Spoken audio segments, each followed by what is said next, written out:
Hey everybody, Shoebox Legends here. Thanks for joining me for another video today. This is going to be a quick, hopefully, I say this at the beginning of all these and then I seem to talk incessantly about the cards, but I'm going to try to keep this one brief.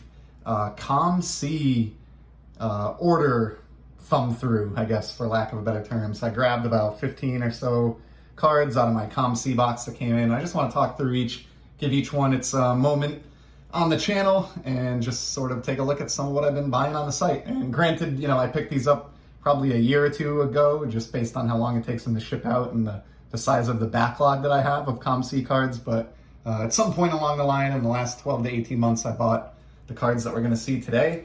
And the first one is one that I'm really excited about. And I am not a football guy, but I'm going to lead with a football card today. And this is Fred Cox, the longtime kicker for the Minnesota Vikings.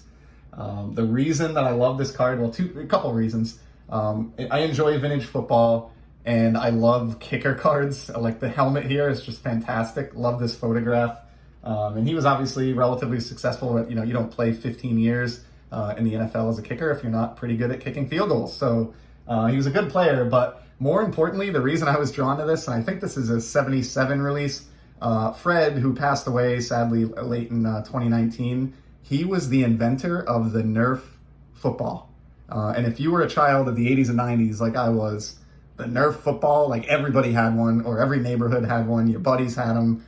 Eventually they developed those, the ones that had the hard whistle on the side that would always jam your knuckles or skin your hands when you were trying to catch the ball. But when I found out that random fact a little while ago, I thought it was just too cool, and I had to go down and go out and track down a Fred Cox card for my little football Z folio, and settled on that one because it was cheap and features a photograph that I think is really neat. So he'll be watching the proceedings here from the left part of the frame. And rest in peace, Mr. Cox, and thank you very much for your invention and bringing joy to children everywhere with the NERF football. Next up, we got another 70s card. We're moving to the hockey side of the house for a minute.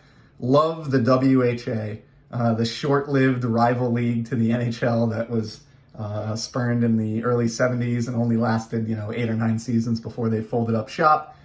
Just a very wild league. It was like the Wild West of hockey. Some of the stories and things that come out of that are just amazing. Franchises that only live for a few months and some of the conditions that players were subjected to. And it was just very unstable and volatile. And you had great personalities. And it's an era of hockey in a league that I absolutely love. So I search out these O-Pee-Chee WHA cards every so often and grab this one of Danny Lawson. So here's a look at the back. The backs aren't that great.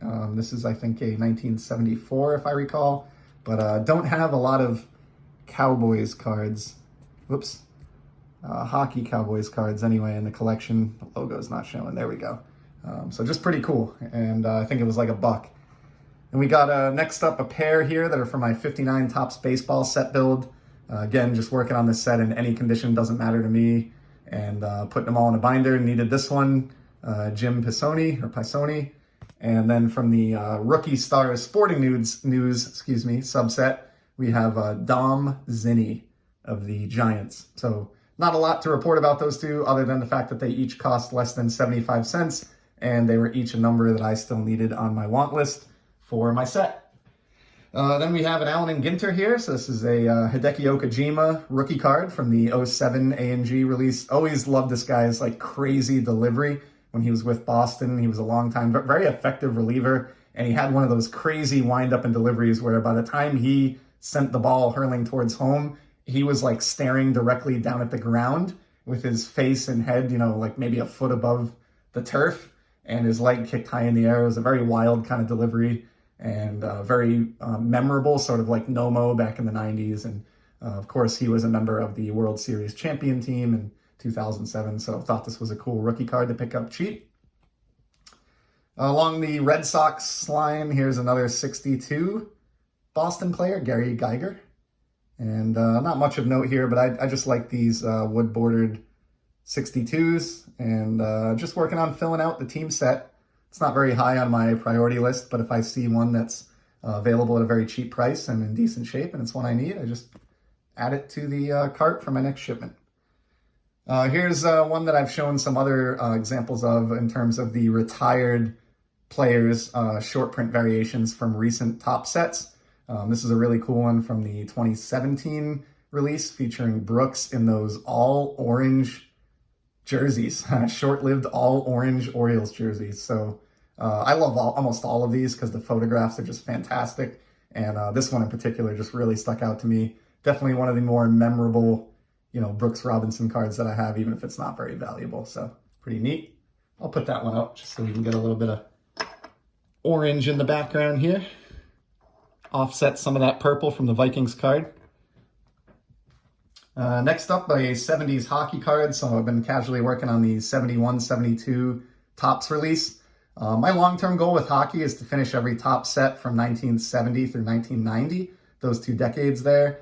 And I've already finished all of the 80s, and I started working my way backwards in the 70s, and I'm kind of into the early 70s now. So I'm nearing the finish line and always on the lookout. I think after the 79-80 set, which is the greatest hockey set of all time, in my opinion, this is the second best design of the 70s. I love the bubble letter team names at the top, and it's just a very era-appropriate design that I dig quite a bit. So happy to add Charlie Burns to that binder once I finish shooting here. Here's one quick soccer card. Talked about this guy, I think, before. Alan Shearer. I think I showed his Pro Set rookie, but he's currently the all-time leading scorer in the Premier League, which is the league that I watch the most over in England, their top league. And he was announced recently as one of 2 inaugural members in the newly formed Premier League Hall of Fame, along with Thierry Henry. And so I think Alan is finally getting a little bit more love, hobby love. And just like this single from I think it's Panini Nobility release, not very familiar with it, but I like the large last name and the simple and colorful design. And this one costs less than $1, so kind of hard to get a lot of Shearer cards. He played during an era where, card collecting wasn't what it is today, and there just wasn't a lot of soccer releases. So happily scooped that one up. Here's a nice parallel. I love my colored parallels, as you probably know if you've seen any of my other videos here. And in 2014, Topps really outdid themselves in the flagship quote-unquote paper set, even though that term drives me nuts. And they had tons of great colored parallels, including this green. And so was happy to scoop up this nice Future Stars foil Jackie Bradley green. This is not a rookie card. He was actually in the 2013 set, so it's a second-year Future Stars card, but really looks nice in the green there. Happy to have that one for my Sox collection. Here is a hockey card, and I think this may be one of 2 that we're going to look at here consecutively. This is a more modern card. I've talked a couple times about the Panini Prism set that came out in 2013-14. Was the lone standalone Prism hockey set before they lost their license, and I really appreciate it as such. Always looking for the bright colored parallels from it, and found a really nice team matching one here. So this is Steven Stamkos of the Lightning, the blue Pulsar parallel.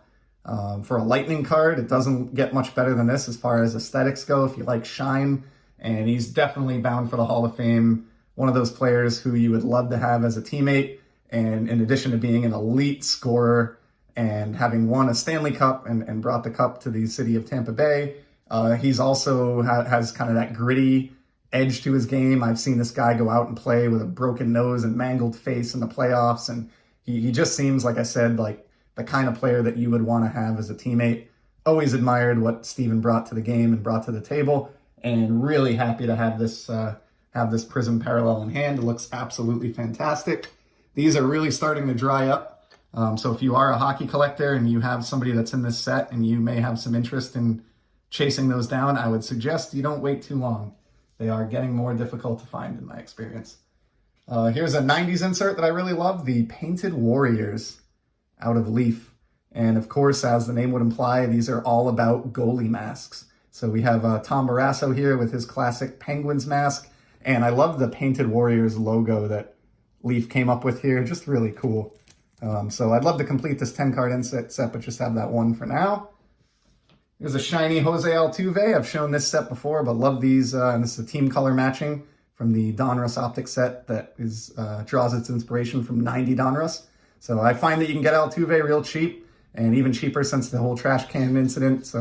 But you know what? It doesn't bother me, and I will gladly add this one to the collection. There's a cognac of one of my favorite players, Big Sexy, Bartolo Colon. Don't love that he's with the Yankees here, but of course I wanted his cognac parallel as a guy that I respect and collect. Brought that home for, I believe, 50 cents, which is kind of criminal. And then the last card, here's another buyback. We started with a football card and we'll end with one. This is from the 2015 program, Kellen Winslow, in action. With a nice red buyback logo there. So another one I'll throw in my Z folio with the Fred Cox, inventor of the NERF football. That's all we have for today. Appreciate you stopping by and joining me, and I'll be back soon with some more sports card content. Until then, take care.